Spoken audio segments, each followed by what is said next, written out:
Sheila from India on behalf of the youth constituency. For most of us, you have been negotiating all our lives.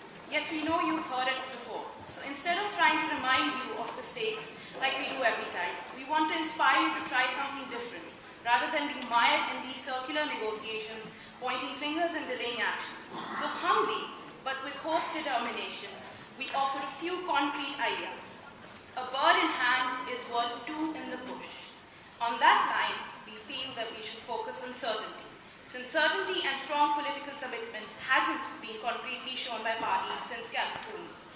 The current tone of negotiations threatens to erode good faith, trust, and the potential public confidence that we have restored in the multilateral process that last year. So what do we need?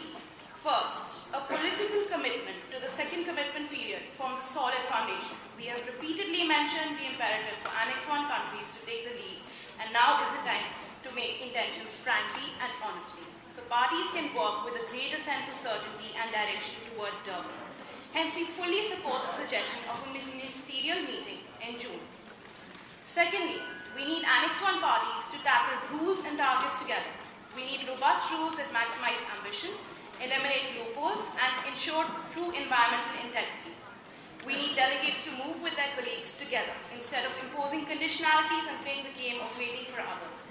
We all need to know if the increased level of ambition for mitigation commitments urged in 1 CMP6 will become a reality. The tiger can eat the mouse, but have you ever heard of a mouse eating the tiger?